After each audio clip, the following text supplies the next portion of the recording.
মুআজ্জাজ মুহতারাম সম্মানিত উপস্থিতি, আল্লাহ জাল্লা শানুহু আম্মা নওয়ালুহুর আলিশান দরবারে লাখো কোটি শুকুর ও সুজুদ যে মহান আল্লাহ রব্বুল ইজ্জত ওয়াল জালাল আজকে এই সৈয়দুল আইয়াম সপ্তাহের শ্রেষ্ঠ দিন জুমার দিন পৃথিবীর সর্বশ্রেষ্ঠ জায়গা আল্লাহর পবিত্র ঘর জামে মসজিদে জুমাদাল আখিরার প্রথম জুমার সালাত আদায়ের জন্য আমাদেরকে আসার এবং বসার তৌফিক এবং সুযোগ দিয়েছেন। সর্বপ্রথম মহান মালিকের দরবারে শুকরিয়া আদায় করি, অন্তরের অন্তঃস্থল থেকে কালিমাতুশ শুকর আদায় করি, আলহামদুলিল্লাহ। আরবি গণনা হিসাবে যে মাস শুরু হয়েছে জুমাদাল আখিরা, আজকে 3 তারিখ। এখান থেকে বরাবর যদি আমরা গণনা শুরু করি, পবিত্র মাস রমাদানুল মুবারকের 3 মাসও আর বাকি নাই। তো এই রমাদানুল মুবারককে কেন্দ্র করে যে আমলগুলো আছে এখন থেকে আমাদের প্রস্তুতি গ্রহণ করা উচিত।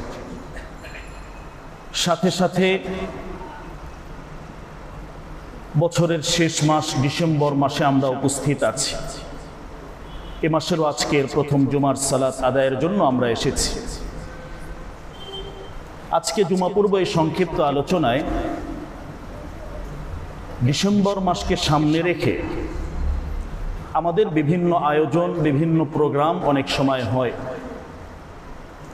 এই বিষয়গুলোকে সামনে রেখে সংক্ষিপ্ত একটি প্যাকেজ আলোচনা করব ইনশাআল্লাহ।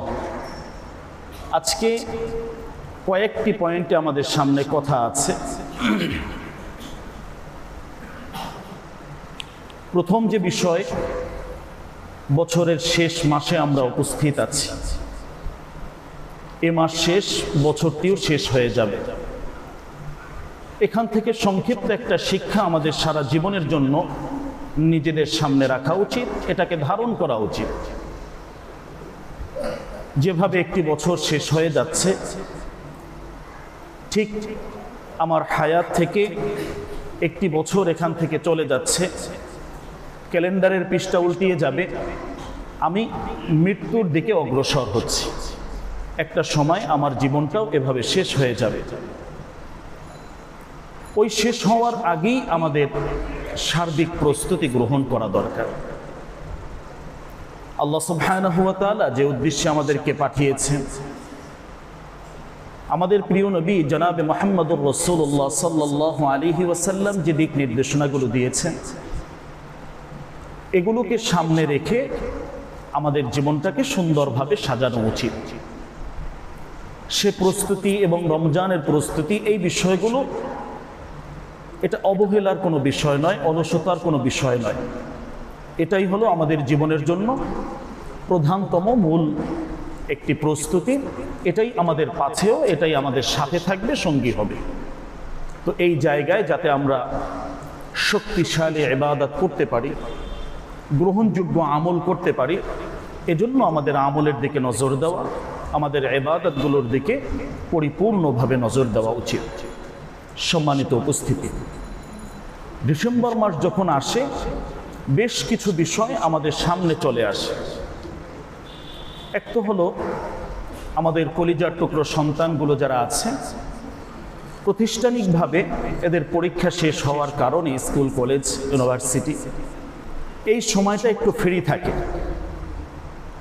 তো এই যে ছুটিগুলো আমাদের সন্তানদের, এই ছুটিগুলোকে আদর্শ ছুটি বানানো, এই সময়গুলো যাতে কাজে লাগে, এজন্য প্রত্যেকটা অভিভাবককে বিশেষভাবে মনোযোগী হওয়া। যে আমার সন্তান এতদিন লেখাপড়ার অনেক ব্যস্ততা ছিল, কোচিং ছিল, অনেক কিছু ছিল, যেহেতু একটু ফ্রি হয়েছে, এই সময়টায় যাতে দ্বীনি জ্ঞানগুলো, তালিমগুলো তাকে সঠিকভাবে দেয়া যায়, অভিভাবক যারা আছেন তাদেরকে এই জায়গায় একটু চেষ্টা করতে হবে, আন্তরিকভাবে এই জায়গায় একটু তাদেরকে দায়িত্ব গ্রহণ করতে হবে, যাতে সময়ের অপচয়টা না হয়। সময় বড় দামি, বড় মহামূল্যবান।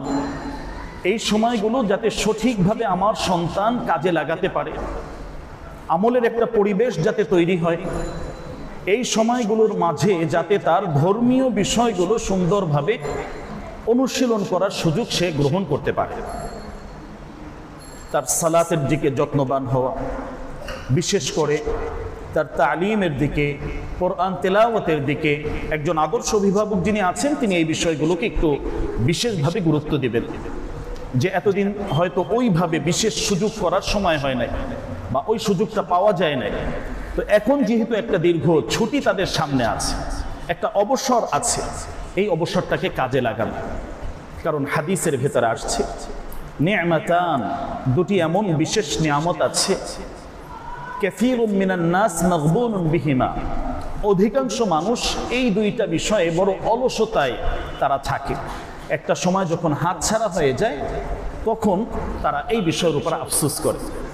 এর ভিতরে একটা হলো তার সুস্থতা, আর একটা হলো তার এই অবসর সময়। সুস্থ থাকা অবস্থায় আল্লাহর ইবাদতগুলো করা, কারণ যখন অসুস্থ হয়ে যায়, শরীরটা একটু খারাপ হয়ে যায়, কত ধরনের আফসোস, কত বড় অসহায় আমরা হয়ে যাই।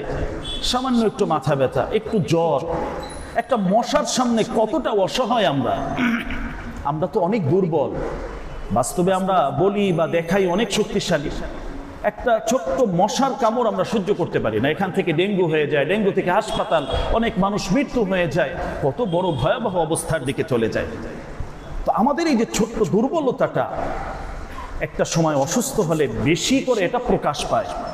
শরীর তখন তার গতি তাকে সাপোর্ট দেয় না।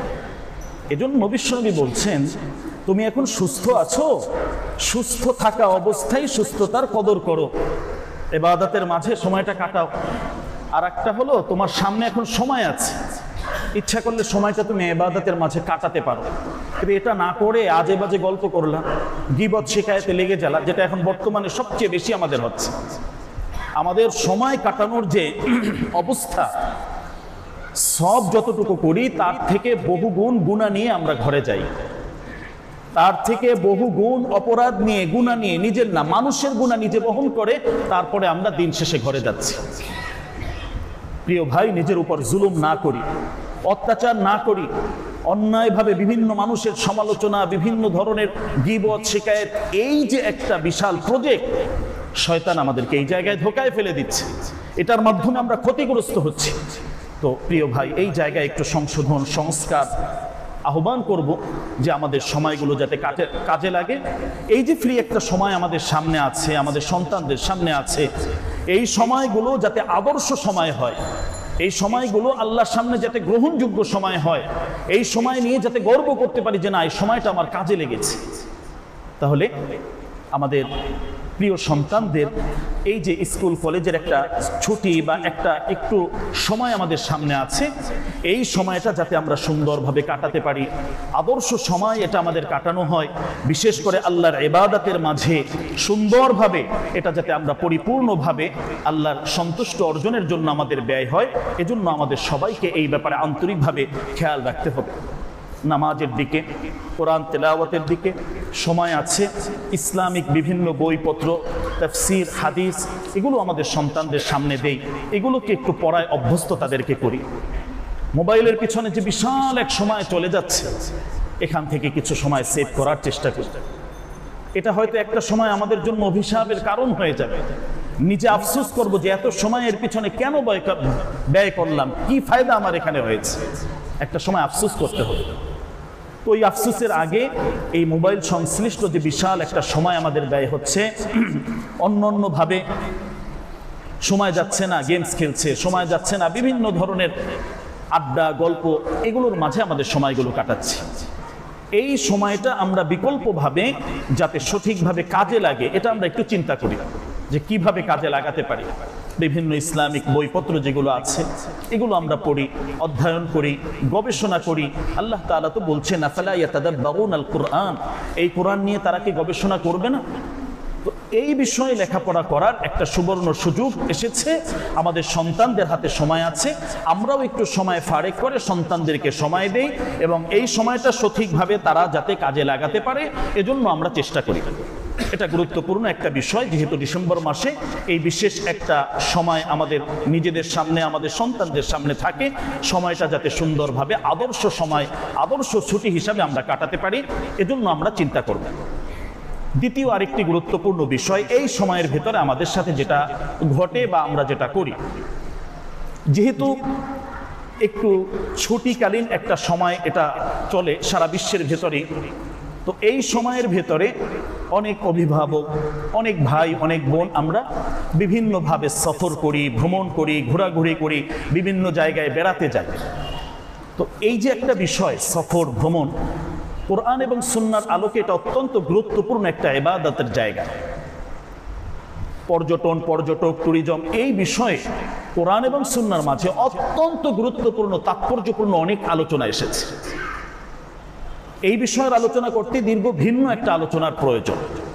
তো যেহেতু আমরা অনেকেই বিভিন্ন প্যাকেজে দেশের ভেতরে বা দেশের বাহিরে অনেকে আমরা যাচ্ছি আমাদের ফ্যামিলি নিয়ে, আমাদের বাচ্চাদেরকে নিয়ে, আলহামদুলিল্লাহ এটা ভালো।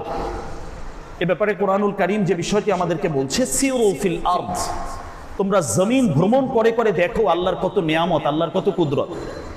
ভ্রমণ করা এটা একটা নির্দেশ আল্লাহ তাআলার। দেখো তোমরা আল্লাহ তাআলা কত মহান, কত মহিয়ান। তুমি যখন ঘুরতে যাবে, তুমি যখন বেড়াতে যাবে, বিভিন্ন বিষয় তোমার অভিজ্ঞতা হবে, বিভিন্ন সংস্কৃতি তোমার সামনে আসবে, তখন তুলনামূলক তুমি পার্থক্য করতে পারবে যে তুমি একজন মুসলিম, তোমার ধর্মটা কত চমৎকার, কত সুন্দরভাবে আল্লাহ তাআলা দিয়েছে। তুলনামূলক এই বিশ্লেষণ, এই পার্থক্য এবং ভিন্ন এক অভিজ্ঞতা, সামগ্রিকভাবে অনেক কিছু এখান থেকে তোমার আসবে। এই ভ্রমণের মাঝে আল্লাহ তাআলার কুদরতি অলৌকিক যে বিষয়গুলো আছে এগুলো পরিলক্ষণ করবে, এগুলো দেখবে। বিভিন্ন নবী রাসূল পয়গম্বর আলাইহিমুস সালামের স্মৃতি বিজড়িত যে স্থানগুলো আছে এগুলো তোমরা দেখো। ভ্রমণের ব্যাপারে মিশরের কথা কোরআনুল কারীমের ভেতরে আসছে, অনেকগুলো আলোচনার কথা ভ্রমণ সংশ্লিষ্ট। এটা যেহেতু অনেক দীর্ঘ একটা আলোচনা, শুধু সংক্ষেপে কিছু ইঙ্গিত আমি দিচ্ছি।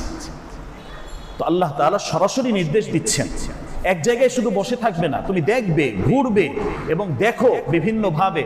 এই যে একটা তোমার উপলব্ধি, আল্লাহ তাআলা আহকামুল হাকিমিন, আল্লাহর সৃষ্টির বিশালতা দেখবে আর সুবহানাল্লাহ পড়বে। যত টাকা এখানে খরচ হয়েছে পুরো টাকাটা তোমার ইবাদতের মাঝে অন্তর্ভুক্ত হয়ে যাবে। সুবহানাল্লাহ, আল্লাহ তাআলা বান্দাকে দিতে চাচ্ছেন আল্লাহ তাআলার কুদরত দেখানোর জন্য, যে দেখো আমি কত মহান, কত মহিয়ান, আমি আহকামুল হাকিমিন রব্বুল আলামিন। এই বিশ্বটা ছোট না, শুধু ছোট্ট একটা এলাকায় তুমি থাকবে, তোমার মনটা ছোটই থাকবে। বিশ্ব ভ্রমণ করো, দেখো তোমার কলিজাটা কত বড় হয়ে যায়, বিভিন্নভাবে ব্যবসা বাণিজ্য তোমার কিভাবে হয়। তো এজন্য এই সংশ্লিষ্ট অনেক দীর্ঘ আলোচনা কোরআন এবং সুন্নাহর মাঝে আছে, আল্লাহ এবং আল্লাহর রাসূলের পক্ষ থেকে নির্ধারণ করে দেওয়া হয়েছে। সফর সংশ্লিষ্ট যে আলোচনাগুলো আছে এর মাঝে অনেকগুলো আদব আছে, অনেকগুলো করণীয় আছে, অনেকগুলো বর্জনীয় আছে। এই সফরের সময়টা যাতে কোনোভাবে অপচয়, গুনাহ এগুলো না যাতে না হয়, এই সফর থেকে তোমাকে স্মরণ রাখতে হবে সফরটা আসলে কি। এই পৃথিবীতে আমরা যারা এখন আছি, হাদিসের পরিভাষায় আমরা সবাই সফরের ভেতরে আছি, আমরা সবাই মুসাফির। ইশফিদ দুনিয়া কাআন্নাকা মুসাফির আও আবিরুস সাবিল, দুনিয়াতে এমন ভাবে তুমি বসবাস করো কেমন যেন তুমি সফরের ভিতরে আছো, মুসাফির অবস্থায় আছো। যতটুকু তোমার এখানে প্রয়োজন ততটুকুই তুমি এখানে রাখো। একজন মুসাফির ব্যক্তি সফর যিনি করেন, সামানাটাকে খুব বেশি বড় করেন না, যেখানে যান সেখানে অনেক কিছু করবেন, অনেক প্ল্যান পজিশন এরকম তারা করেন না। প্রয়োজন যতটুকু ততটুকুই তিনি ওই জায়গায় ব্যয় করেন, ওই জায়গায় এটা নিয়ে গুরুত্ব দেন। তো আল্লাহ তাআলা এভাবেই আমাদেরকে বলছেন, বিশ্বনবী বলছেন, মুসাফির হিসাবে তুমি পৃথিবীতে থাকো, তোমার মূল গন্তব্য তো জান্নাত, ওখানে তোমাকে যেতে হবে। ওটাই কিন্তু তোমার বাড়ি, তোমার বাবার বাড়ি। আদম আলাইহিস সালাম জান্নাত থেকে এসেছেন, আবার জান্নাত পর্যন্ত গিয়েছেন, তিনি আমাদের বাবা, পিতা। তো বাবার বাড়ি হলো জান্নাত, তোমাকেও যেতে হবে জান্নাতে। পথে মধ্যে এই দুনিয়াতে একটু ভ্রমণের জন্য তুমি এসেছো। তো এই ভ্রমণ যে তুমি করবে, এই যে সফর তুমি করছো, সফরের সামান আর প্রস্তুতি তোমাকে রাখতে হবে। এজন্যই সফর যখন আমরা করি এর ভিতরে অনেকগুলো দোয়া আছে। যে কোনো সফরে আমরা বের হচ্ছি, সফরের দোয়াগুলো আমাদেরকে পরিপূর্ণভাবে শিক্ষা গ্রহণ করা এবং এই জায়গার সাথে যে আদবগুলো আছে এগুলো আমাদেরকে লক্ষ্য করতে হবে, রক্ষা করতে হবে। আমরা যদি এই বিষয় দেখি, বিশ্বনবী সাল্লাল্লাহু আলাইহি সাল্লাম বলছেন, তুমি সফরে যাবে, একাকী সফরে যেও না। এটা আল্লাহ রাসূলের পক্ষ থেকে একটা নির্দেশ। বিভিন্ন বিপদ আসতে পারে, বিভিন্ন সমস্যা হতে পারে। জামাতবদ্ধভাবে তুমি সফরে যাও, ফ্যামিলিগতভাবে বাচ্চা কাচ্চা নিয়ে বা ভিন্ন একটা জামাতের সাথে তুমি যাও, এবং জামাতের সাথে যখন তুমি যাবে সেখানে যদি 2 জন বা 3 জন লোক থাকে, একজনকে জিম্মাদার বানাও, আমির সাহেব বানাও। এর মাঝে বরকত হবে। যে কোনো বিষয়ে পরামর্শ করে তারপরে তোমরা এখানে কাজ করো। গেলাম চলে গেলাম এরকম না, পুরো সফরটাই আমার একটা ইবাদত, ইবাদতের গুরুত্বপূর্ণ একটা অংশ, এটা আমাকে বুঝতে হবে। বিশ্বনবী সাল্লাল্লাহু আলাইহি সাল্লাম এই ক্ষেত্রেও ওই একই কথা বলছেন, ফালইউআমিরু আহাদাহুম, তোমরা যখন যাচ্ছ একজনকে জিম্মাদার বানাও, তার পরামর্শ শুনবে, তার নির্দেশনা তোমরা জানবে, তিনি যদি যেতে বলেন যাবে, তিনি থাকতে বলেন থাকবে, তার কথার অমান্য তোমরা করবে না, তাহলে দুর্ঘটনা বিপদের সম্মুখীন হতে পারবে। কত চমৎকারভাবে বিশ্বনবী এই বিষয়ে আমাদেরকে দিক নির্দেশনা দিচ্ছেন। এরপর তুমি যখন সফরে বের হবে, বের হওয়ার সময় যে দোয়াগুলো তোমার ঘরে যারা আছেন, পরিবারের অন্যান্য, তাদের জন্য তোমরা দোয়া করে যাও, তারাও তোমাদের জন্য দোয়া করবে। এটা একটা দোয়া কবুলের গুরুত্বপূর্ণ জায়গা। আস্তাউদিউল্লাহ দীনাকুম ওয়া আমানাতাকুম ওয়া খাওয়াতিম আমালিকুম, যারা পরিবারে থাকবেন তারা বিশেষভাবে এই দোয়াটা করবেন যে আল্লাহর নিরাপত্তার চাদরে তোমাকে ছেড়ে দিচ্ছি। একজন পিতা যাচ্ছেন, তো ঘরে সন্তান আছেন, তার বিবি আছেন, তারা এই দোয়াটা পড়ে তাকে বিদায় দিবেন। এটা বিশ্বনবীর সুন্নাহ যে আমি আপনাকে পাঠাচ্ছি, আল্লাহ তাআলার নিরাপত্তার চাদর যাতে আপনাকে ঢেকে রাখেন। কত চমৎকার দোয়া! এই সফরের ভিতরে, ভ্রমণের ভিতরে, ঘোরাঘুরির ভিতরে যাতে কোনো ধরনের দুর্ঘটনা সমস্যা না হয়, এজন্য আল্লাহর কাছে বিশেষভাবে দোয়া করে দেওয়া। প্রত্যেকটা সফরের কিছু শিক্ষা আছে, আল্লাহ তাআলার কুদরত দেখা, শেখা, সেখান থেকে কি আমল আমাদের জন্য আছে, কি করণীয় আমাদের জন্য আছে, এই বিষয়গুলোর শিক্ষা গ্রহণ করা। আনন্দ ভ্রমণের নামে গুনাহের কোনো কাজ না করা। কত মানুষ সফরে বের হয়ে রাস্তায় তো অ্যাক্সিডেন্টে মারা গেছে। এই বিষয়গুলো সাবধানতার সাথে নিজেদের ভেতরে রাখা। গেলাম, গান শুনতে শুনতে বিভিন্নভাবে কানের ভিতরে হেডফোন দিয়ে বাস গান শুনছি, আল্লাহ না করুক এই অবস্থায় একটা অ্যাক্সিডেন্ট, একটা দুর্ঘটনা, তো আমার শেষ অবস্থাটা কি হলো? কত ভয়াবহ হলো। হয়তো অনেক সময় এমন আশঙ্কা যে ঈমানহীন অবস্থায় আমি চলে যাচ্ছি। তো সফরে বের হওয়ার আগে রাসূলের সুন্নাহ যেটা, যারা ঘরে আছেন তারা এই দোয়া পাঠ করে তাকে বিদায় দিবেন। যিনি সফরে যাচ্ছেন, যারা যাচ্ছেন 2 রাকাত সালাত আদায় করে তারপরে বের হবে। পুরা সফর মুস্তাজাবা, পুরা সফরের ভিতরে তিনি যখন থাকবেন, ভ্রমণের ভিতরে তিনি থাকবেন, যেহেতু ডিসেম্বর মাসে বেশি ধরনের পুরা বিশ্বের মানুষই বিভিন্ন দেশে বিদেশে বিভিন্ন জায়গায় যায়, ছুটি কাটায়, অবসর কাটায়। অত্যন্ত গুরুত্বপূর্ণ বিষয়টা আমাদের জন্য। এই সময়টা দোয়া কবুলের সময়, আল্লাহর কাছে খুব বেশি পরিমাণে দোয়া করা। সফরের হালাতে আমরা যারা থাকবো, দাওয়াতুল মুস্তাজাবা, যাদের দোয়াগুলো খুব বেশি কবুল হয়, এদের মাঝে উল্লেখযোগ্য অন্যতম হলেন যারা মুসাফির অবস্থায় সফরের ভিতরে থাকেন, তাদের দোয়াগুলো আল্লাহ তাআলা খুব বেশি কবুল করেন। তো আমরা যারা মুসাফির আছি, সফর করব, বিভিন্ন দেশে বিদেশে যাব, আমাদেরকে এই দোয়ার অবস্থাটাকে ধরে রাখা। যেহেতু দোয়া কবুল হওয়ার একটা বিশেষ সুসংবাদ এসেছে, এই সুসংবাদটাকে আমাদেরকে লুফে নিতে হবে, এটাকে আমাদের গ্রহণ করে নিতে হবে। ঘর থেকে যখন বের হব, সালাত যেভাবে আদায় করব, সাথে সাথে বিসমিল্লাহি তাওয়াক্কালতু আলাল্লাহ লা হাওলা ওয়ালা কুওয়াতা ইল্লা বিল্লাহ, অত্যন্ত গুরুত্বপূর্ণ একটা দোয়া। শুধু সফর না, যে কোনো সময় ঘর থেকে বের হলে দোয়া পাঠ করতে হবে। জীবনটা আমলের জিন্দেগি হিসাবে গঠন করি, এটাই থেকে যাবে। বাকি যা আমরা করি সব তো হারিয়ে যাবে প্রিয় ভাই। এই দোয়া যদি কেউ পাঠ করে বের হয়, হাদিসের ভিতর আসছে ওয়াকিতা ওয়া কুফিতা ওয়া হুদিতা, তুমি আল্লাহর নিরাপত্তার চাদরে ঢুকে গেছো, শয়তানের ধোঁকা থেকে আল্লাহ তাআলা তোমাকে বাঁচাবেন। তাহলে এটা কত বড় গুরুত্বপূর্ণ আমল যে যখন বের হব তখন বিসমিল্লাহি তাওয়াক্কালতু আলাল্লাহ লা হাওলা ওয়ালা কুওয়াতা ইল্লা বিল্লাহ, এটা আমাদেরকে ওইভাবে করতে হবে, পাঠ করতে হবে। বিশেষ করে কোরআনুল কারীমের আরো একটি দোয়া আছে, এটা সবাই শিখব। বিসমিল্লাহি আল্লাহু আকবার, যে কোনো যানবাহনে আমরা যখন চড়ব, এই দোয়া পাঠ করার পরে সুবহানাল্লাযী সাখখারা লানা হাযা ওয়া মা কুন্না লাহু মুকরিনিন ওয়া ইন্না ইলা রাব্বিনা লামুনকালিবুন। কোরআনুল কারীমের অত্যন্ত গুরুত্বপূর্ণ একটি আয়াত, এটা দোয়া হিসাবে সফরের ভ্রমণের আল্লাহ তাআলা আমাদেরকে শিক্ষা দিচ্ছে। তো এটাও আমাদের শিখতে হবে, এই দোয়াটা আমাদের পাঠ করতে হবে। এই দোয়ার ভিতরে গুরুত্বপূর্ণ একটা অংশ শিক্ষা আমাদের জন্য। পৃথিবীতে এখন আমি মুসাফির, সাময়িকভাবে এক জায়গা থেকে আর এক জায়গায় আমরা সফর করছি। এটাই আমাদের শেষ সফর নয়। এখান থেকে বড় শিক্ষা হলো আমরা প্রত্যেকেই আখিরাতের মুসাফির। আমরা আমাদের মহান মালিকের সামনে, রবের সামনে যাব। সেখানে আমরা কি অবস্থায় যাব? ওয়া ইন্না ইলা রাব্বিনা লামুনকালিবুন। আল্লাহ আপনার দিকে তো আমরা ফিরে যাব, আপনার কাছেই আমরা যাব। সেই সফরের প্রস্তুতিও যাতে বান্দা গ্রহণ করে, এই শিক্ষাটা এই দোয়ার ভিতরে দেওয়া হয়েছে। সুবহানাল্লাহ। আল্লাহ তাআলা কত মহান, প্রত্যেকটা পদে পদে আমাদেরকে আমল শিক্ষা দিচ্ছেন যে জীবনটা কিভাবে সুন্দর করবে, সুন্দরভাবে জীবনটাকে সাজাবে। তাহলে সফরে যখন যাচ্ছ, যে কোনো যানবাহনে চলছো, তখন তুমি এই দোয়া পাঠ করবে।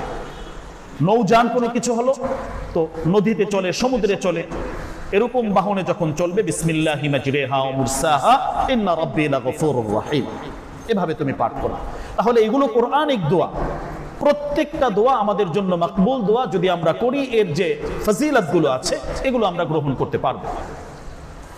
এরপরে সফরের ভিতরে উত্তম সফর কোনটা? বিশ্বনবী সাল্লাল্লাহু আলাইহি সাল্লাম বলছেন, উত্তম, সর্বোত্তম সফর হলো হজ এবং উমরার সফর। যত বেশি পারো এই সফর করো। প্রত্যেক কদমে কদমে আল্লাহ তোমাদেরকে নেকি দিচ্ছেন, গুনাহ মাফ করছেন। যা খরচ করবে তার থেকে বহুগুণ বাড়িয়ে আল্লাহ তোমার অ্যাকাউন্টে আল্লাহ তাআলা জমা দেবেন। কারণ এখানে বিশ্বনবীর যে হাদিসগুলো আছে অত্যন্ত চমৎকার।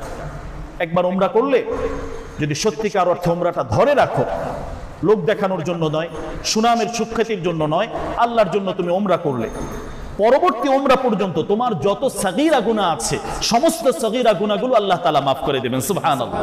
কত চমৎকার সুসংবাদের কথা। কাফারাতুন লিমা বাইনাহুমা। এই দুই সফরের মাঝে যতটুকু গ্যাপ, এই পুরা সময়ের গ্যাপের যতগুলো তোমার সাগীরা গুনাহ, এগুলো আল্লাহ তাআলা মাফ করবেন যদি তোমার উমরাটা কবুল হয়। একবার হজ করছো, পরের হজ পর্যন্ত যত সাগীরা গুনাহ, এটাও আল্লাহ তাআলা মাফ করে দেবেন। ওখান থেকে ফিরবে, নিষ্পাপ অবস্থায় আল্লাহ তাআলা তোমাকে ফিরিয়ে দিবেন। তুমি যে খরচগুলো করছো, এর থেকে উত্তম কিছু আল্লাহ তাআলা তোমাকে দান করবেন। সুবহানাল্লাহ, সুবহানাল্লাহ। তাহলে সফর সংশ্লিষ্ট, ভ্রমণ সংশ্লিষ্ট আজকের এই আলোচনায় উত্তম ভ্রমণ, সবচেয়ে ভালো, আল্লাহর কাছে গ্রহণযোগ্য যেটা, সেই সফরের কথা আমরা যেটা জানলাম, এটা হলো হজ এবং উমরার সফর। যাদের উপরে ফরজ, বিলম্ব না করা। এই ব্যাপারে বিলম্ব করলে আমরা নিজেরা ভয়াবহ রকম ক্ষতিগ্রস্ত হয়ে যাবে। শয়তান সবচেয়ে বেশি এই জায়গায় ধোঁকা দেয়। হজ যাদের উপরে ফরজ, এখনো সুযোগ আছে। এই বছরও যারা যেতে চান, এখনো মাত্র কয়েকদিন সুযোগ আছে। বিভিন্নভাবে এটা রেজিস্ট্রেশন করে, নিবন্ধন করে, যে প্রক্রিয়া আছে, আমরা আমাদের প্রস্তুতিগুলো গ্রহণ করা শুরু করি। এরপরে বিশ্বনবী সাল্লাল্লাহু আলাইহি ওয়াসাল্লাম এ ব্যাপারে আরো অনেকগুলো আমল, অনেকগুলো বিধান দিয়েছে। যদি শরীয়ত নির্ধারিত যে সফর আছে 48 মাইলের বাহিরে, সেক্ষেত্রে সালাতের ব্যাপারে বিশেষ কিছু গুরুত্বপূর্ণ বিধান আছে। মুসাফির হয়ে যায়, কসরের সালাত আদায় করতে হয়, 4 রাকাত বিশিষ্ট ফরজ সালাতগুলো 2 রাকাত হয়ে যায়। এখানে বিস্তারিত কিছু মাসআলা আছে, বিজ্ঞ উলামায়ে কেরাম থেকে এই মাসআলাগুলো জেনে তারপর আমরা এখানে আমল করব ইনশাআল্লাহ। বিশ্বনবী সাল্লাল্লাহু আলাইহি ওয়াসাল্লাম এই যে সফর সংশ্লিষ্ট যে আলোচনাগুলো করলেন, এখানে কোরআনে কারীমের মাঝে যে তুমি সফরে যাচ্ছ, এই সফরটা যাতে তোমার অর্থবহ হয়, শিক্ষণীয় হয়, এটা যাতে তোমার আখিরাতের গুরুত্বপূর্ণ পাথেয় হয়, এই বিষয়টা তোমাকে খেয়াল রাখতে হবে। আমার সফরে গিয়ে বিভিন্ন গুনাহের যে অভ্যাস বা গুনাহের সাথে জড়িয়ে যায়, আল্লাহ তাআলা সতর্ক করলেন, ইন্নাস সামআ ওয়াল বাসারা ওয়াল ফুআদা কুল্লু উলাইকা কানা আনহু মাসউলা। এই ভ্রমণে গিয়ে ফ্রি মিক্সিং, বিভিন্নভাবে জিনায়ের দিকে নিয়ে যায়। আনন্দ ভ্রমণের নামে, আনন্দ উল্লাসের নামে বিভিন্ন ট্যুরের মাধ্যমে অনেক সময় গুনাহের দিকে আমরা যাই।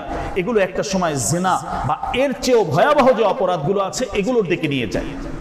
আল্লাহ রাসূল সাল্লাল্লাহু আলাইহি সাল্লাম সতর্ক করেছেন। সরাসরি কোরআনে মাজিদের ভিতরে আল্লাহ তাআলা এই ব্যাপারে বললেন যে তোমার যে অঙ্গ প্রত্যঙ্গগুলো আছে, এগুলো তো আল্লাহ তাআলার কাছে পরাধীন অবস্থায় আছে। প্রত্যেকটা অঙ্গের উপরে আল্লাহ তাআলা তোমাকে প্রশ্ন করবেন, জিজ্ঞাসা করবেন। তো ওই জায়গায় আমার চোখের, হাতের, পায়ের, আমার অন্তরের প্রত্যেকটা বিষয়ের উপরে ভিন্ন ভিন্ন প্রশ্ন হবে। এই প্রশ্নের সঠিক উত্তর যাতে আমরা দিতে পারি, সেই প্রস্তুতিগুলো আমাদের সামনে রাখতে হবে।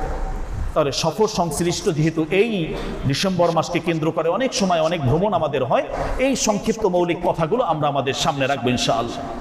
তৃতীয় যে বিষয় আজকে আমাদের সামনে আছে, এই যে একটা শীতকালীন সময় যাচ্ছে, বন্ধকালীন বিভিন্ন সময় আমাদের সামনে আসছে। এটাকে কেন্দ্র করে অনেক সময় আমাদের ইসলামের গুরুত্বপূর্ণ একটি বিধান, বিবাহ সাথীর দিকে অনেক সময় অনেকে আমরা যাই। বিবাহ সাথীর সময় এখানে নির্ধারণ করা হয়, বিবাহ সাথী যেগুলো অনুষ্ঠান হয়, এটা অত্যন্ত গুরুত্বপূর্ণ শরিয়ার একটা বিধান। এটার উপরে বিস্তারিত দীর্ঘ সময়ের প্রয়োজন। তো যেহেতু এই সময় এটা হয়, এক্ষেত্রেও মৌলিক কিছু বিষয় আমাদের সামনে থাকতে হবে। কোরআন এবং সুন্নাহর আলোকে অত্যন্ত গুরুত্বপূর্ণ এই বিষয়। বিশ্বনবী সাল্লাল্লাহু আলাইহি ওয়াসাল্লাম বলেন, ইয়া মা'শারাশ শাবাব, হে যুব সম্প্রদায়, যুবক তোমরা যারা আছো, মান ইসতাতাআ মিনকুমুল বাআ, যাদেরকে আল্লাহ তাআলা বিবাহের সক্ষমতা দান করেছে, তোমরা তাড়াতাড়ি বিবাহ করে ফেলো। বিবাহের ক্ষেত্রে বিলম্ব না করা। অনেক সময় কেরিয়ার গঠনের জন্য যে সময় হয় না, এই দীর্ঘ এক সময় গ্যাপ আমরা ক্ষেপণ করি। তো এই সুযোগে সমাজ নষ্ট হয়ে যাচ্ছে, এই সন্তানগুলো গুনাহের দিকে যাচ্ছে, বিভিন্ন ধরনের অপরাধের সাথে জড়িয়ে যাচ্ছে। কোনো মা বাবার অবহেলার কারণে যে সময় হয় না, কেরিয়ার গঠন করো, এরকম কোনো কারণে তার যোগ্যতা আসার পরেও যদি বিবাহ না দেয়, মা বাবা গুনাহগার হবে। এই সন্তান যদি কোনো ধরনের গুনাহের ভিতরে জড়িয়ে যায়, এই গুনাহের বড় একটা অংশ মা বাবার দায়িত্বে, তার দায়বদ্ধতায় চলে আসবে। তোমার কারণে তোমার সন্তান আজকে এই গুনাহের পথে গেল। তো কেরিয়ার গঠনের নামে যে কালক্ষেপণ করছি আমরা, সময় জ্ঞাপন করছি, এটা শরীয়ত নিষেধ করেছে, উপযুক্ত হয়েছে। এবং বিশেষ করে মান তারদাউনা খুলুকাহু ওয়া দীনাহু, দুটো বিষয় বলা হয়েছে। তুমি যদি তার চরিত্রটা ভালো দেখো, তার দ্বীনদারি দেখো, যে আমি যে ছেলে, আমি যে মেয়ে পছন্দ করছি, তাদের মাঝে দ্বীনদারি আছে, তার চরিত্রটা ভালো, বাস এটাকে প্রাধান্য দিয়ে এরপরে বিশ্বনবী নির্দেশ দিচ্ছেন তুমি বিবাহ দিয়ে দাও। এটা না যে তার অনেক কিছুর প্রয়োজন। এই জায়গায় অনেক সময় হয়তো আমরা ভুল করে ফেলি। কুরআনুল কারীম এত স্পষ্ট এই ব্যাপারে বলেছে, যদি তারা দরিদ্র হয়, যদি তারা দুর্বল হয়, ইন ইয়াকুনু ফুকারা ইউগনিহিমুল্লাহু মিন ফাদলি, যদি সে দরিদ্র হয় আর সত্যিকার অর্থে সঠিক বয়সে তার চরিত্র হেফাজতের জন্য, আখলাককে হেফাজতের জন্য তিনি বিবাহ করলেন, আল্লাহ তাআলা নিজ কুদরতে তার রিজিকের দায়িত্ব নিয়েছেন। সুবহানাল্লাহ। তার অর্থনৈতিক সমৃদ্ধি আল্লাহ তাআলা দান করবেন। আগে 1 টাকার ইনকাম, এখন সেটা দ্বিগুণ অবশ্যই হবে। যিনি আসছেন তিনি সম্মানজনকভাবে তার রিজিক নিয়ে ঘরে আসবেন। প্রত্যেকটা মানুষকে আল্লাহ তাআলা তার রিজিকের ফয়সালা করে রেখেছে। আমরা শুধু শুধু বিভিন্ন পেরেশানির মাঝে পড়ি। একটা ছোট্ট নবজাতক দুধের বাচ্চা পৃথিবীতে আসার আগে তার খাদ্যটা আল্লাহ তাআলা তার মায়ের কাছে পাঠিয়ে দেন। মায়ের কাছ থেকে এই ছোট্ট নবজাতক এখনো পৃথিবীতে ভূমিষ্ঠ হয় নাই, তার আগেই কিন্তু তার খাবারটা আল্লাহ তাআলা পাঠিয়ে দিয়েছে। তো আমরা এই জায়গায় বিবাহ করব, কি খাওয়াবো, কি করব, বিভিন্ন পেরেশানিতে অনেক বিলম্ব করছি, যার কারণে সমাজে বিভিন্ন বিবাহ পূর্ব অবৈধ প্রেম ভালোবাসার নামে যে অন্যায়গুলো হচ্ছে, এই লাইনগুলো খুলে যাচ্ছে। জিনা, ব্যভিচার একদম সমাজের ভিতরে ভরে যাচ্ছে। এই জায়গায় সতর্ক থাকা, উপযুক্ত বয়স হয়েছে আর বিলম্ব না করা। আল্লাহ তাআলাই উত্তম রিজিকের দায়িত্ব নিয়েছে। এটা করালে কি হবে? তার চোখের হেফাজত হবে, আগাদ্দুলিল বাসার ওয়া আহসানুলিল ফারাজ, লজ্জাস্থানের হেফাজত হবে। সামাজিকভাবে যে অবনতি হচ্ছে, বিভিন্নভাবে বিবাহ পূর্ব যে বিষয়গুলো আজকে আমাদের সামনে আমরা দেখছি, যে অন্যায়গুলো দেখছি, যে সামাজিক অপমানগুলো দেখছি, মা বাবার চোখে সন্তানরা যেভাবে চুনকালিগুলো দিচ্ছে বিভিন্নভাবে, এখান থেকে তুমি বাঁচতে পারবে। এটা বিশ্বনবীর পরামর্শ। উপযুক্ত হয়েছে, বয়স হয়েছে, সামর্থ্য তোমার আছে, বাস তাকে দ্রুত বিবাহ দিয়ে দাও। এর মাধ্যমে তার বংশের হেফাজত হবে। তুমি বুড়ো হওয়ার আগেই তোমার ঘরে তোমার পরবর্তী বংশধর আল্লাহ তাআলা পাঠিয়ে দেবেন, তোমার যোগ্য উত্তরসূরি আল্লাহ তাআলা তৈরি করে দেবেন। অনেকগুলো হিকমা এর সাথে বর্ণিত আছে। তো বিশ্বনবী বংশের হেফাজতের জন্য এবং তার চারিত্রিক হেফাজতের জন্য যুব সম্প্রদায় যারা আছে, বিশেষ করে তাদেরকে লক্ষ্য করে তোমরা বিবাহ শাদী করে ফেলো, বৈধভাবে হালালভাবে তোমরা এই লাইনে অগ্রসর হও। এটা তো স্বাভাবিকভাবে সুন্নাহ, কিন্তু কারো কারো জন্য এটা ওয়াজিব হয়ে যায়। এই বিবাহের ব্যাপারে আন-নিকাহু মিন সুন্নতি, বিশ্বনবী সাল্লাল্লাহু আলাইহি সাল্লাম বলেছেন। 4টি গুণ দেখে বিশেষভাবে পাত্রী নির্বাচন করার ব্যাপারে হাদিসের পাকের ভিতরে এসেছে। যে কিভাবে তুমি পাত্রী নির্বাচন করবে। লিমালিহা ওয়ালি হাসাবিহা ওয়ালি জামালিহা ওয়ালি দীনিহা ফাজফার বিযাতিদ দ্বীন। এই চারটি বিষয়ের ভিতরে সবচেয়ে প্রাধান্য তুমি কোন বিষয়টিকে দিবে।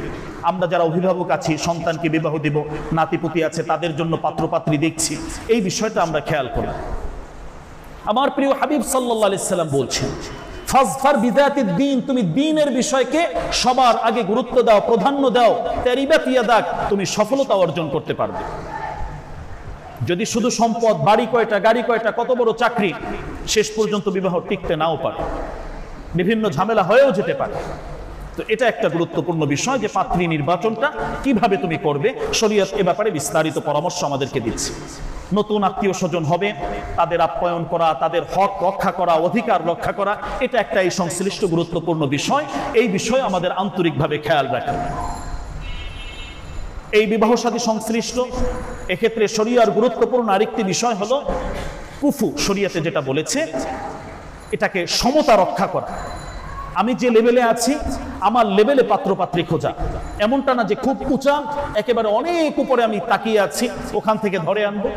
আবার আমি যেখানে আছি এখান থেকে অনেক নিচে চলে যাচ্ছি, তখন এই সংসারটা ভেঙে যাওয়ার সম্ভাবনাটাই অধিকাংশ ক্ষেত্রে বেশি থাকে। শরীয়ত এই পরামর্শ দিচ্ছে। তাহলে কুফু বা সমতা, এটা কিভাবে রক্ষা হবে, কোন কোন পয়েন্টে রক্ষা হবে, কুফুর কয়টা দিক আছে, এটা একটা বিস্তারিত দীর্ঘ আলোচনার বিষয়। ইসলামী ফিকহের ভিতরে গুরুত্বপূর্ণ আলোচনা এই অংশে বিশেষভাবে কিতাবের ভেতরে এসেছে। তাহলে বিবাহ সাথীর ক্ষেত্রে সন্তানকে যে আমরা দিব, এখানে আমার ছেলে মেয়ে আত্মীয় স্বজন, এখানে সমতা রক্ষা করা, কাছাকাছি যাতে হয়, তখন এটা স্থায়ী মজবুত হওয়ার সম্ভাবনা বেশি থাকে। বিবাহগুলো যখন আমরা দিব, এক্ষেত্রে কোনো ধরনের গুনাহের সরঞ্জাম দিয়ে আমরা একটা এই দাম্পত্য জীবন শুরু না করি। আমাদের গুনাহ, আমাদের এই বিভিন্ন অপরাধের কারণে এত বেশি পরিমাণের গুনাহ, অপচয়, বিভিন্ন বিষয় এখানে জড়িয়ে যায় যে পরবর্তীতে আল্লাহ রহমত শূন্য করে দেন, বরকত শূন্য করে দেন। সেই রহমত আর বরকত এখানে ওইভাবে পাওয়া যায় না। এই বিষয়টি খেয়াল রাখা, যাতে সুন্নাহ মোতাবেক, ইসলামী শরিয়া মোতাবেক বিবাহগুলো হয়। হাদিসের ভিতরে আসছে, আইসারহু মুনা, যে বিবাহের ভিতরে অপচয় বলতে কিছু নাই। যে লেভেলে আছেন, মানুষকে আপ্যায়ন করাবেন, অন্যান্য এটা ঠিক আছে, অলিমা করাবেন, কিন্তু মেয়ে পক্ষের উপরে কোনো ধরনের চাপ না দেওয়া, যে এতজন আসবে খাওয়াতেই হবে, এরকম কোনো বিষয় না করা। খরচটাকে সংক্ষেপ যে বিয়ার ভিতরে করা যায়, ওই বিয়াটা বেশি বরকতপূর্ণ হয়। এটা বিশ্বনবী আমাদেরকে শুনিয়েছেন। মাসব্যাপী বিভিন্ন ধরনের প্রোগ্রাম আমাদের ঢাকা শহরের বিভিন্ন এলাকায় যদি আমরা দেখি, বিভিন্ন নামে বেনামে মাসব্যাপী প্রোগ্রাম চলে। বিশ্বনবী সাল্লাল্লাহু আলাইহি সাল্লাম এমনি আত্মীয় স্বজনের খোঁজ খবর নেওয়া, আপ্যায়ন করা, তাদেরকে দেওয়া, এটা যেভাবে আমরা পারি, যত বেশি পারি দিব। তো বিভিন্ন অনুষ্ঠান কেন্দ্রিক গুনাহের মাধ্যমে আমরা আমার সন্তানদেরকে যেই তাদের দাম্পত্য জীবনটা শুরু করছি, এটা তেমন একটা সুখ নিয়ে আসছে না। বিশ্বনবী এই জায়গায় আমাদেরকে সতর্ক করেছে। মোহরানার ক্ষেত্রে খুব বেশি বাড়াবাড়ি না করা, ছেলের উপযুক্ততা যতটুকু ওইভাবেই মোহরানা নির্ধারণ করা, এবং লোক দেখানোর জন্য, শোনানোর জন্য মোহর নির্ধারণ না করা। কত 20 লাখ 1 টাকা, 25 লাখ 30 লাখ দেওয়ার সামর্থ্য নাই শুধু লোক দেখানোর জন্য, এটা ভয়াবহ ধরনের অপরাধ। যতটুকু স্বীকার করলাম, যেটা বললাম এটা আমার জন্য দেয়া ফরজ, এই মোহরানাটা আমাকে দিতেই হবে। আমি স্বীকার করলাম, আমাকে অবশ্যই এটা দিতে হবে। আমি মারা যাওয়ার পরে, যদি দুনিয়ায় নাও দেই, মারা যাওয়ার পরে এটা আগে পরিশোধ করার পরে, এরপরে আমার যে সম্পত্তি সেটা বন্টন হবে, এটা ঋণ হিসাবে থেকে যায়। তো কত বড় গুরুত্বপূর্ণ বিষয়। তো মোহর নিয়ে চাপাচাপি না করা, ছেলের উপযুক্ততা, সামর্থ্যতা যতটুকু, ওইভাবে আমরা মোহর দেওয়ার জন্য, নির্ধারণ করার জন্য এভাবে চেষ্টা করি। কোনোভাবেই কৌশলে, বিভিন্ন কথার মাধ্যমে যৌতুক সংশ্লিষ্ট কোনো আলোচনা এখানে থাকবে না। এটার মাধ্যমে পুরা বিবাহটা বরকতহীন হয়ে যায়। এই বিবাহের মাঝে আল্লাহ তাআলার নারাজি চলে আসে। এই অবাধ্যতাটা বড় ধরনের গুনাহ, কবিরা গুনাহ। তাহলে যৌতুক সংশ্লিষ্ট বিভিন্ন ধরনের বিষয় আসে। গায়ে হলুদের নামে বিভিন্ন ধরনের নাচ গান, অপরাধ, এটা তো আপনারাই ভালো জানেন। এবং এমনভাবে গান বাজনা করা হয় যে আশপাশের পুরো এলাকা গরম করে দেওয়া হয়। তো একটা হলো নিজে ক্ষতিগ্রস্ত হলাম, অপরাধ করলাম, বিভিন্নভাবে এই অপরাধের মাঝে আমরা ওইভাবে জড়িয়ে যাচ্ছি। এটা আমাদের জন্য অত্যন্ত গুরুত্বপূর্ণ একটি বিষয়, যে কোনো ধরনের অন্যায়, অবিচার, এগুলো যাতে আমাদের না হয়। গিফট এটা হাদিয়া দেওয়া সুন্নত, নেওয়া সুন্নত, কিন্তু গিফটের জন্য ভিন্নভাবে চেয়ার টেবিল বসিয়ে রাখা এটা আর একটা দৃষ্টিকটু ব্যাপার। এ ব্যাপারে অনুৎসাহিত করা হচ্ছে। সার্বিকভাবে সুন্নত তরিকায় যাতে বিবাহ হয় এবং বিবাহ সংশ্লিষ্ট অনেক কুসংস্কার আমাদের সমাজে আছে, সকল ধরনের কুসংস্কারগুলো যাতে এখান থেকে বের হয়ে যায় এজন্য আমাদেরকে চেষ্টা করতে হবে। তাহলে এই শীতকালীন সময়, ডিসেম্বর মাসকে সামনে রেখে ছুটিকালীন বিবাহ সাথীর যে বিভিন্ন বিষয় আছে, এটা একটা গুরুত্বপূর্ণ বিষয় যে এই জায়গায় আমাদের সতর্ক থাকে। এরপরে চতুর্থ যে বিষয় আজকে আছে, যে আমাদের কলিজার টুকরো সন্তানগুলোর ভর্তির একটা বিষয় এখানে আছে। তাদের ভর্তির জন্য উপযুক্ত প্রতিষ্ঠান আমরা যেভাবে খুলছি, এটা তো আমরা অবশ্যই করব, সাথে সাথে এখানে অভিভাবক যারা আছেন তাদেরকে বিশেষভাবে আমি আহ্বান জানাচ্ছি যে আমাদের সন্তানগুলোর দ্বীনি শিক্ষা যাতে আমাদের থেকে পরিপূর্ণভাবে বাস্তবায়ন হয়। তো এই সময়টা যেভাবে আমরা স্কুলে ভর্তি করছি, ঠিক দ্বীনি শিক্ষার জন্য আমাদের মাদ্রাসা কেন্দ্রিক যে শিক্ষা ব্যবস্থা, এখানেও আমরা ভর্তি করতে পারি। আমার বংশের ভিতরে যাতে একজন হাফেজ হয়, একজন আলেম হয়, এই বিষয়টা আমাদের খেয়াল রাখা উচিত। এর যে মর্যাদা, এর যে গুরুত্ব, একটা সময় আফসোস করবো যে আল্লাহ তাআলা কি মর্যাদা যেদেরকে দিয়েছে। সামাজিকভাবে আমরা দেই না, আমরা অপমান করি, আমরা বিভিন্নভাবে সমালোচনা করি, নিজেরা ক্ষতিগ্রস্ত হচ্ছি, নিজের আমল বরবাদ করছি, নিজের স্তরটাকে আমরা নামিয়ে দিচ্ছি। কিন্তু কোরআন এবং সুন্নাহর আলোকে আল্লাহ এবং আল্লাহর রাসূল এই শিক্ষা ব্যবস্থা, এই লেখাপড়া, এর উন্নত, এর গুণগান আল্লাহ নিজে করছে। তাহলে দ্বীনি শিক্ষার জন্য আমার সন্তানকে আমি নির্বাচন করি, আমার বংশের ভেতরে, আমার সন্তানদের ভেতরে কেউ না কেউ যাতে কোরআনের হাফেজ হয়ে যায়, কিয়ামতের ময়দানে আমার নাজাতের একটি ওসিলা হবে। যাতে আলেম হয়ে যায়, দ্বীনি শিক্ষায় তারা শিক্ষিত হয়ে যায়, এর মাধ্যমে সর্বোচ্চ সম্মানের যে জায়গা আল্লাহ তাআলা বলেছেন, আল্লাহ রাসূল বলেছেন খায়রুকুম, এর উপরে আর সম্মানের কোনো জায়গা হতে পারে না।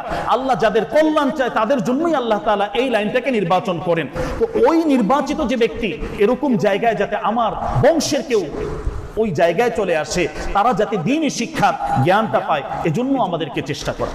যেহেতু আমাদের সন্তানদের জন্য আমরা ভর্তির এই সিজন শুরু হয়েছে, এখানে আমরা যেভাবে চেষ্টা করছি আমার সন্তানরা যাতে কেউ না কেউ দ্বীনি শিক্ষার দিকে আসে, এজন্য আমাদেরকে চেষ্টা করতে হবে। দ্বীনকে ভালোবাসতে হবে, দ্বীনি ব্যক্তিকে সম্মান করতে হবে, দ্বীনি প্রতিষ্ঠানকে মহব্বত করতে হবে, এটা আমাদের দায়িত্ব। আমাদের এখানেও মাদ্রাসা আছে, তো এখানেও আমাদের বাচ্চাদের আমরা এলাকার মহল্লার যে বাচ্চাগুলো আছে এখানে আমরা ভর্তি করাতে পারি। এবং বিশেষভাবে যদি অসহায় গরিব হয়, ভিন্ন সুবিধা দিয়ে বিভিন্নভাবে তাদেরকে দ্বীনের লাইনে আমরা কিভাবে সামনে অগ্রসর করতে পারি, এজন্য আমরা আন্তরিকভাবে চেষ্টা করি। আমরা নিজেরা দায়িত্ব গ্রহণ করি বা আমাদের পরামর্শে যাতে এই লাইনে মানুষ আসে, এজন্য আমাদেরকে চেষ্টা করতে হবে। সর্বোচ্চ সম্মানের জায়গা এদেরকে রাখতে হবে। এরপরে যে বিষয় আছে সম্প্রীতি এবং শান্তি বজায় রাখা, এটা আমাদের জন্য অত্যন্ত গুরুত্বপূর্ণ দায়িত্ব। আমাদের স্বাধীনতার সার্বভৌমত্বের প্রশ্নে কখনো কোনো ধরনের আপোষ যাতে আমরা না করি, সম্প্রীতির এক বাংলাদেশ যাতে আমরা দেখতে পাই, ঐক্যবদ্ধভাবে আমরা যাতে সামনে চলতে পারি, সকল ধরনের ষড়যন্ত্র, কারো ফাঁদে পা না দেওয়া, এটা আমাদের জন্য অত্যন্ত গুরুত্বপূর্ণ দায়িত্ব। প্রত্যেকটা আদর্শ নাগরিক যারা আছেন, স্বাধীনতা সার্বভৌমত্ব এটা রক্ষা করার জন্য আমাদের সকলকে যার যার অবস্থান থেকে, জায়গা থেকে আমাদেরকে চেষ্টা করতে হবে। সকল ধরনের অকার্যকর, অরাজকতা এবং অস্থিরতার পরিবেশ এগুলো পরিহার করতে হবে। সকলেই যাতে সুন্দরভাবে আমরা মিলেমিশে ঐক্যবদ্ধভাবে নিজেদের জন্য, দেশের জন্য ভালোভাবে কাজ করতে পারি, এজন্য আমাদের যার যার অবস্থান থেকে তার মূল্যবান মতামত, তার সামগ্রিক সব কিছুকে দেশের জন্য আমাদেরকে বিনিয়োগ করা। আইন শৃঙ্খলা এর পরিস্থিতি যাতে অবনতি না হয় এজন্য চেষ্টা করা। বিভিন্ন সময় দেখা যায়, গত রবিবারও আমাদের এখানে দেখা যায়, সেই ফজরের সময়, ফজরের আজানের সময় একটা ছেলে বের হয়েছে, তো ছিনতাইকারী তার মোবাইল নিল, তার সব কিছু দিয়ে দিল, তারপরও ভয়াবহ যে অবস্থাটা, যাওয়ার সময় তাকে এমনভাবে একটা কোপ দিল ফজরের আগে। তো এই যে আইন শৃঙ্খলার একটা অবনতির দিকে যাচ্ছে, প্রত্যেকটা মানুষকে আমাদের সচেতন থাকতে হবে, সতর্ক থাকতে হবে। বড় ধরনের দুর্ঘটনা হওয়ার সম্ভাবনা ছিল, অনেক রক্ত তার রাস্তায় পরবর্তীতে দেখা গেছে।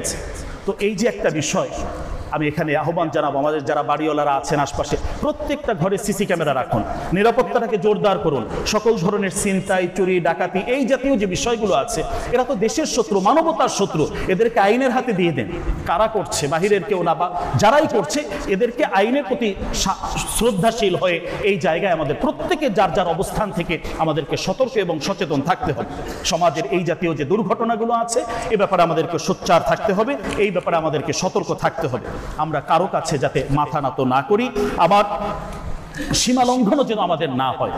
বিভিন্ন সময় উস্কানিমূলক বিভিন্ন বিষয়ের ভিতরে যে আমাদের দেশ জড়িয়ে যাচ্ছে, মানুষদেরকে বিভিন্নভাবে ষড়যন্ত্রমূলক ফাঁসানো হচ্ছে, এই জাতীয় কোনো বিষয় যাতে আমরা ওইভাবে না জড়িয়ে যাই। মানুষ হিসাবে মানুষের পাশে সর্ব অবস্থায় আমরা যাতে ঐক্যবদ্ধভাবে থাকতে পারি, দেশের প্রশ্নে, দেশের স্বাধীনতার প্রশ্নে, দেশের সার্বভৌমত্ব রক্ষার দিকে আমরা যাতে এই কাজগুলো করতে পারি। আল্লাহ তাআলার কাছে সেই তৌফিক কামনা, এবং আমরা যাতে সার্বিক নিরাপত্তা নিয়ে বসবাস করতে পারি, সুখ শান্তি সমৃদ্ধি দ্বারা আমাদের এই ছোট্ট দেশটা যাতে ভরপুর হয়ে যায়, আল্লাহ সুবহানাহু ওয়া তাআলার কাছে আমরা সেই দোয়া করি। শীতকালীন সময় চলছে, শীত বস্ত্র বিতরণের উদ্যোগ নেওয়া হয়েছে। যাদের সুযোগ হয় ইনশাআল্লাহ সহযোগিতা করবেন। আপনাদের এই আমানত দেশের প্রত্যন্ত অঞ্চলে ইনশাআল্লাহ পৌঁছিয়ে দেওয়া হবে।